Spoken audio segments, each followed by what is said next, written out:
نہیں تو لڑکیاں جو بیٹھی ہوتی ہیں اس کی سہیلیاں وہ اس سے کونی مارتی ہیں، بول دے ہاں میں قبول ہے۔ سہیلیاں، شریعت نے لڑکی کو زبردستی بلوانے سے روکا ہے، یہ اس کی شرم ہے، اس لیے کتنی حیا ہے اسلام میں۔ ایک بار پوچھو بس، تمہارا نکاح فلاں کے ساتھ کیا جا رہا ہے اتنے روپے مہر کے، بس بیٹا کیا تمہیں وہ قبول ہے؟ اگر وہ خاموش رہ جائے آپ دستخط کرائیے اس بچی کے اور لے کے آ جائیے، کیونکہ اللہ کے رسول نے فرمایا اس لڑکی کی خاموشی ہی اس کی اجازت ہے، مت کہلواؤ۔ کیوں؟ کیونکہ ایسے موقع پر لڑکیاں شرم کی وجہ سے جلدی نہیں کہہ پاتی کہ ہاں مجھے قبول ہے، تو اللہ کے رسول نے کہا خاموشی ہی اجازت ہے۔ اگر وہ خاموش رہ جائے تو سمجھ لو کہ اس نے اجازت دے دی، اور خاموشی کو اجازت مان کر چلے آؤ۔ بے غیرتو، لڑکی کو اللہ کے رسول اس جگہ بھی مجبور نہیں کر رہے کہ تو بول، جہاں اس کی پوری زندگی لڑکے کے لیے نبھنے والی ہے، وہاں اس کو مجبور نہیں کر رہے ہیں کہ وہاں بول اور زبردستی تو بول۔ تم کیسے مجبور کرتے ہو اور کیسے لڑکیوں کو بولنے پر اور مردوں کے سامنے اسٹیج پر آنے پر مجبور کر رہے ہو؟ میرے بھائیوں، یہ تمام چیزیں غلط ہیں۔ یہ تیسری چیز بھی میں نے آپ کے سامنے رکھ دی۔ صحابہ کے درمیان بیٹھے ہوئے فرمایا من اطعم منکم اليوم مسکینا، کیا تم میں سے کسی نے آج کسی فقیر کو کھانا کھلایا ہے؟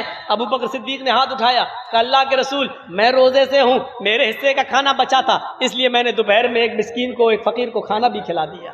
اللہ کے نبی نے کہا اچھا من عاد منکم اليوم مریضا، تم میں سے کسی نے آج کسی مریض کی عیادت کی ہے؟ کوئی ہے جس نے کسی مریض کی عیادت کی ہو؟ حضرت ابو بکر صدیق اٹھے، کہا ہاں ہمارے گاؤں میں ایک آدمی بیمار تھا، میں اس کی عیادت کے لیے بھی گیا ہوں۔ اے اللہ کے رسول، میں نے مریض کی عیادت کی ہے، اس کی تیمارداری کی ہے، اس کو دیکھنے کے لیے میں گیا تھا۔ اللہ کے نبی نے پوچھا من تبع منکم اليوم جنازۃ، کیا آج کوئی کسی جنازے میں بھی شامل رہا؟ کیا کوئی ایسا بھی ہے جس کے ہاں کسی کا انتقال ہوا ہو اور وہ قبرستان تک اس کے ساتھ رہا ہو، جنازے میں اس کے پیچھے پیچھے گیا ہو؟ ابو بکر ہی اٹھتے اور کہتے کہ اللہ کے رسول، میرے علاقے میں ایک انسان، ایک آدمی کا انتقال ہو گیا، میں اس کے گھر گیا، میں نے اس کو غسل دیا، میں نے اس کو کفن بھی پہنایا، میں نے اس کی جنازے کی نماز بھی پڑھائی، قبرستان میں گیا، میں قبر میں اترا، میں نے اس کو اتارا بھی، میں نے اس کو مٹی بھی دی، میں قبرستان تک ساتھ بھی گیا۔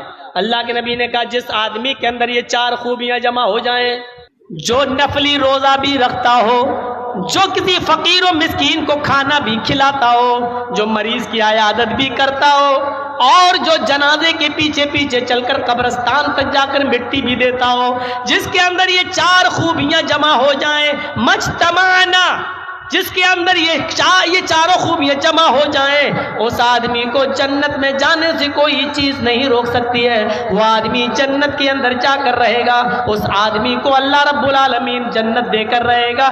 یہ آدمی بھی جنتی ہے، یہ آدمی بھی جنتی ہے۔ اس عورت کو دیکھو، اس عورت کو دیکھو جس کے دو چھوٹے چھوٹے بچے بھیک مانگتی ہوئی وہ اللہ کے نبی کے دروازے تک پہنچ جاتی ہے۔ بخاری کے صفحات پر یہ منظر دیکھو، وہ بھیک مانگتے مانگتے نبی اکرم کے چوکھٹ پہ پہنچ جاتی ہے، اللہ کے نبی موجود نہیں ہے، حضرت عائشہ نکلتی ہیں، جاءتنی سائلہ، فرماتی ہیں مانگنے والی میرے پاس آتی ہے، میرے پاس کچھ نہیں تھا، ایک کھجور رکھی ہوئی تھی، اس کے ساتھ دو چھوٹے چھوٹے بچے تھے، وہ بھوکے تھے، میں نے وہ کھجور اٹھا کر اس عورت کو دے دی، اس عورت نے اس کھجور کے دو ٹکڑے کر دیے، ایک ٹکڑا اس بچے کو دے دیا، ایک ٹکڑا اس بچے کو دے دیا، دونوں بچوں نے کھجور اپنی اپنی کھا لی، آدھی اس نے آدھی اس نے، اور اس عورت نے پانی پیا اور چل دی۔ حضرت عائشہ فرماتی ہیں میرے پاس ایک کھجور تھی، اس کے دو ٹکڑے اس عورت نے کر دیے، آدھا اس کو اور آدھا اس کو دے دیا، لیکن بخاری کی حدیث میں ایک کھجور ہے، مسلم کی حدیث میں میرے پاس 3 کھجوریں تھیں، مسلم میں ہے میرے پاس 3 کھجوریں تھیں، میں نے تینوں اس عورت کو دے دی، اس عورت نے 3 کھجور لے لی، ایک کھجور ایک بچے کو دے دی، دوسری کھجور دوسرے بچے کو دے دی، اور ایک کھجور اپنے پاس رکھ لی اپنے کھانے کے لیے۔ بچوں نے اپنی اپنی کھجور کھا لی۔ عائشہ کہتی ہیں میں دیکھ رہی تھی کہ بچے اپنی اپنی کھجور کھا چکے، اور ماں نے جیسے وہ کھجور کھانے کے لیے اپنے منہ میں رکھی، اپنے منہ تک لے گئی، دونوں بچے اپنی ماں کے کھجور پر جھپٹ پڑے۔ مسلم شریف کی حدیث ہے، ماں نے اپنے ہونٹوں سے وہ کھجور باہر نکال لی، ماں ماں نے وہ کھجور باہر نکالی. ماں نے دیکھا کہ دونوں بچے اپنی اپنی کھجور کھا چکے لیکن میری کھجور پر بھی جھپٹ رہے. تو ماں کو ممتا آ گئی اور ماں نے اس کھجور کے 2 ٹکڑے کر دیے. اپنا خود نہیں کھایا, ایک ٹکڑا اس بچے کو اور دوسرا ٹکڑا دوسرے بچے کو دے دیا. دونوں بچوں نے 1.5 کھجور کھا لی اور ماں نے کچھ نہیں کھایا. بچوں کو پانی پلایا اور خود پانی پیا اور سیدھی چلی گئی. اللہ کے نبی جب گھر میں آئے تو حضرت عائشہ نے پورا منظر بیان کر دیا. اللہ کے نبی نے کہا, عائشہ کیا وہ کھجور تم نے میرے لیے رکھی تھی؟ ہاں, کہیں سے آئی تھی, میں نے رکھ دی تھی کہ آپ آئیں گے, بھوکے ہوں گے, آپ کو دے دیں گے, لیکن مانگنے والی آئی, میں نے اس کو دے دیا. اس کے ساتھ 2 چھوٹے چھوٹے بچے تھے. آپ نے کہا ٹھیک کیا. اللہ کے نبی, اس عورت نے خود نہیں کھایا, اپنا کھجور بھی 2 ٹکڑے کر کے اپنے بچوں کو دے دیا. اچھا عائشہ, کیا تم نے یہ منظر اپنی آنکھوں سے دیکھا ہے؟ ہاں. عائشہ, کیا اس عورت نے خود نہیں کھایا؟ نہیں کھایا. کیا اپنا کھجور بھی آدھا آدھا کر کے دونوں بچوں کو دے دیا؟ ہاں اللہ کے رسول. دیکھو عائشہ, سچ بتانا, قیامت کے دن تمہیں گواہی دینا پڑے گی. فرمایا ہاں اے اللہ کے نبی, میں سچ بتاتی ہوں, میں نے اپنی آنکھوں سے دیکھا ہے.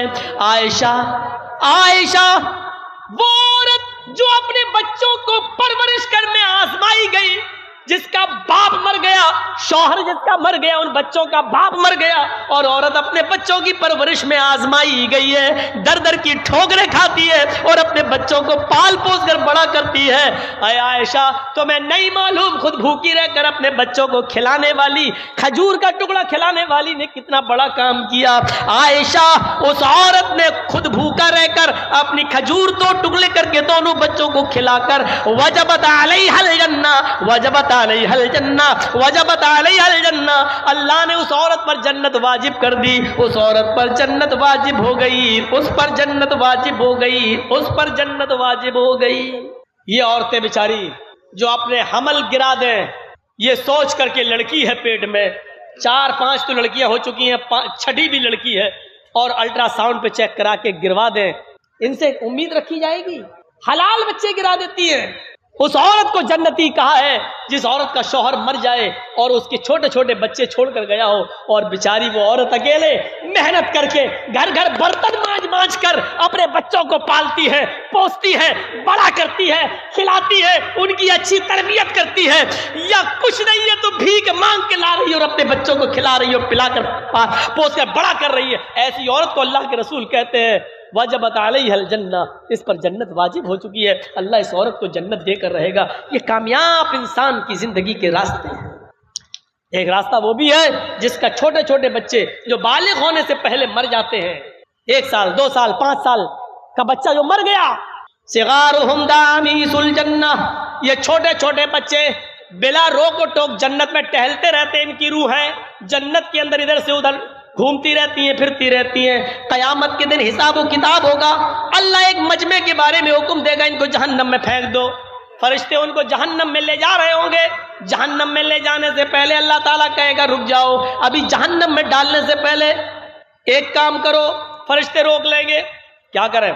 اللہ کہے گا ان کے چھوٹے چھوٹے بچے ہم نے دنیا میں چھینے تھے, ان سے 1 سال کا 2 سال کا بچہ ہم نے ان سے دنیا میں چھین لیا تھا, وہ جنت میں ان کی روحیں ٹہل رہی ہیں.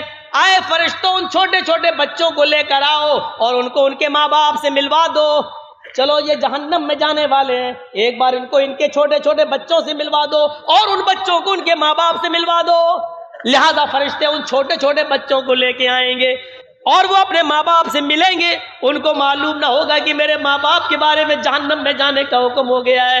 وہ بچے اپنے ماں باپ سے باتیں کر رہے ہوں گے, اتنی دیر میں فرشتے حکم دیں گے آئے بچوں تم جنت میں چلے جاؤ, تمہارے ماں باپ کو جہنم میں جانے کا پروانہ پیش ہو چکا ہے, تمہارے ماں باپ نے دنیا میں بہت غلط کام کیے تھے اس لیے ان کو جہنم میں ڈالا جائے گا.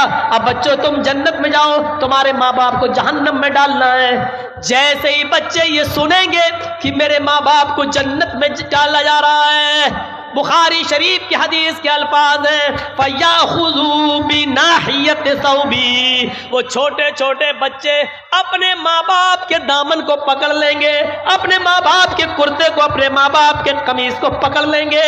فَلَمْ يُفَارِقْهَا, پھر اس کو وہ چھوڑیں گے نہیں. وہ چھوٹے چھوٹے بچے پھر اپنے ماں باپ کے دامن کو چھوڑیں گے نہیں اور اللہ سے کہیں گے اللہ یہ انصاف تیرا میری سمجھ میں نہیں آ رہا ہے، اے اللہ دنیا میں بھی تو نے مجھے میرے ماں باپ سے دور رکھا اور آخرت میں بھی تو مجھ سے میرے ماں باپ کو دور کر رہا ہے، اگر جہنم میں ہی ڈالنا تھا اور آخرت میں بھی ہمیں ماں باپ سے دور کرنا تھا تو پھر میرے پروردگار تو نے دنیا میں مجھے میرے ماں باپ سے دور کیوں کیا؟ فلم یفارقھا، اے اللہ اس بات کا جواب تجھے دینا ہے، دنیا میں بھی تو نے مجھے میرے ماں باپ سے دور رکھا اور آخرت میں بھی میرے ماں باپ سے دور کر دیا، نہیں اے اللہ اگر دنیا میں دور کیا تو آخرت میں مجھے میرے ماں باپ کی محبت عطا فرما دے۔ اللہ رب العالمین کی دریائے رحمت جوش میں آئے گی اور اللہ فرمائے گا اے فرشتوں یہ چھوٹے چھوٹے بچے ٹھیک ہی کہہ رہے ہیں، جاؤ اے بچوں اپنے ماں باپ کا ہاتھ پکڑو اور اپنے ساتھ اپنے ماں باپ کو بھی جنت میں لے جاؤ، جاؤ میں نے تمہاری آرزویں پوری کر دی، تمہاری تمنا پوری کر دی، اے چھوٹے بچوں جاؤ اپنے ماں باپ کو لے کر جنت میں داخل ہو جاؤ، میں نے تمہاری وجہ سے تمہارے ماں باپ کو بخش دیا، تمہارے ماں باپ کو جنتی بنا دیا۔ یہ جنت میں جانے کے راستے ہیں، لیکن یہ وہی بچے جنت میں لے جائیں گے جن بچوں کے انتقال پر ان کے ماں باپ نے صبر کیا ہوگا، انا للہ و انا الیہ راجعون پڑھا ہوگا اور کہا ہوگا اللہ تیری امانت تھی تو نے لے لی، جنہوں نے صبر کیا ہوگا، چیخے چلائے ہو، نوحہ کیا ہو، ماتم کیا ہو، گڑ گڑا کر اور بال نوچ کے کپڑے پھاڑ کر روئے ہو، ایسے بچے اپنے ماں باپ کو جنت میں نہیں لے جائیں گے اور نہ اللہ تعالیٰ ان کو جنت میں داخل کرے گا، ان ماں باپ کو جنت میں داخل کرے گا جو اپنے بچوں کے انتقال پر جنہوں نے صبر کیا ہوگا اور کہا ہوگا انا للہ و انا الیہ راجعون۔ تو میرے پیارے ساتھیوں یہ تھیں چند بنیادی باتیں جو جنت میں لے جانے کے راستے تھے، کامیاب مومن کی نشانیاں تھیں جو ہم نے آپ کو اس خطبے کے اندر اس تقریر کے اندر بیان فرمائی ہے۔ مجھے امید ہے کہ جنت میں جانے والے راستوں پہ آپ چلیں گے، وہ اعمال کریں گے جو اعمال آپ کو جنت کے اندر لے جائیں اور ان گناہوں سے بچیں گے جو گناہ سے ہم جہنم سے بچ سکتے ہیں۔ میرے بھائیوں اپنی زندگیوں میں انقلاب پیدا کیجئے اور جنت میں چل جانے والے اعمال کو کریے اور اللہ سے دعا کیجئے، اور یاد رکھیے یہ ضروری نہیں ہے کہ آپ زندگی بھر جنت میں جانے والے اعمال کرتے رہیں اور آپ جنت میں چلے جائیں، ضروری نہیں ہے کیونکہ آخری وقت انما الاعمال بالخواتیم، اعمال کا دار و مدار آخری عمر پر ہوتا ہے، آخری عمر پر پتہ نہیں آدمی کیا کام کر جائے۔ دیکھو وہ صحابی کتنے بڑے نمازی تھے، روزے دار تھے، حج بھی کیے تھے، پوری زندگی فجر کی نماز کبھی نہیں چھوٹی، تہجد کی نماز بھی پڑھتے تھے۔ جب احد کی لڑائی ہو رہی ہے، احد کی جنگ ہو رہی ہے تو اس میں لڑ رہے ہیں، سب سے پہلے تیر انہوں نے چلایا، کافر پہ سب سے پہلے حملہ انہوں نے کیا، بڑھ چڑھ کے حصہ انہوں نے لیا، کئی کافروں کو مارا اور مارتے چلے گئے۔ صحابہ دیکھ رہے ہیں بڑا بہادر ہے، اللہ کے رسول دیکھیے کتنا لڑ رہا ہے، کیسا نمازی ہے، روزے دار ہے، حج کیا ہوا ہے، بڑا نیک انسان ہے، آج میدان جنگ میں کتنا ہمت سے لڑ رہا ہے، موت سے نہیں ڈرتا ہے، صفوں کو چیرتا چلا جا رہا ہے۔ اللہ کے نبی کہتے ہیں ہاں لیکن لڑنے والا ہے جہنمی۔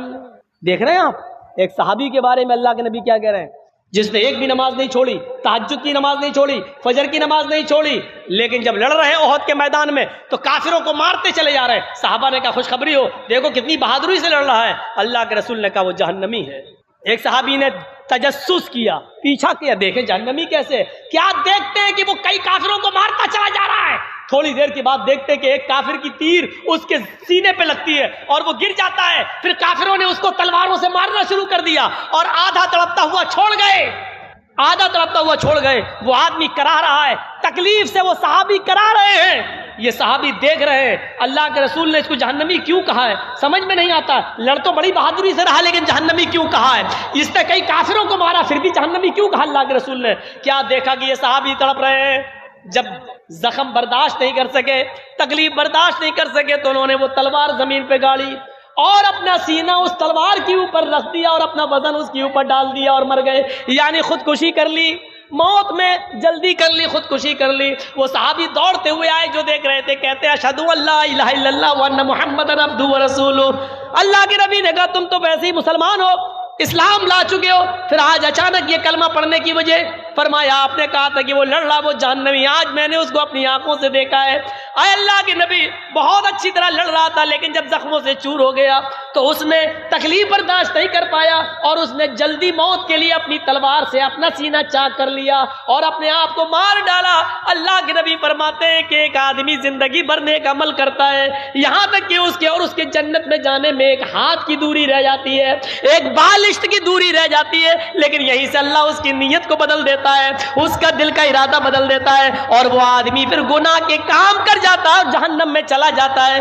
دیکھیے یہ صحابی جنتی ہوتے ہوتے رہ گئے اور جہنم میں چلے گئے۔ میرے بھائیوں غور کرو، کیونکہ انہوں نے خودکشی کر لی۔ صبر کرتے، اس بیماری میں درد سے کراہ رہے تھے اور دعا کرتے، اللہ تو اگر زندگی بہتر سمجھتا تو زندگی دے، اور اگر میرے لیے مرنا بہتر ہے تو مجھے موت دے دے۔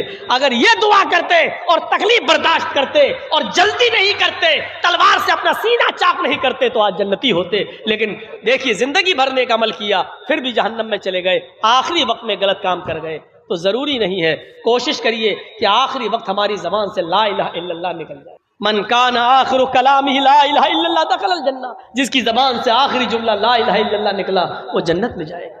یاد رکھنا زندگی بھر نیک عمل کرنے والا بھی ضروری نہیں کہ لا الہ الا اللہ پڑھ جائے۔ شیطان پانی کا پیالہ لیے کھڑا رہتا ہے، بہت نازک موڑ ہوتا ہے، اس موقع پر لا الہ الا اللہ پڑھنا بڑا مشکل ہوتا ہے۔ امام مالک رحمۃ اللہ علیہ کے انتقال کا وقت آیا، آخری سانسیں لے رہے ہیں اور ایسے کرتے جا رہے ہیں اور کہتے جا رہے ہیں ابھی نہیں ابھی نہیں ابھی نہیں۔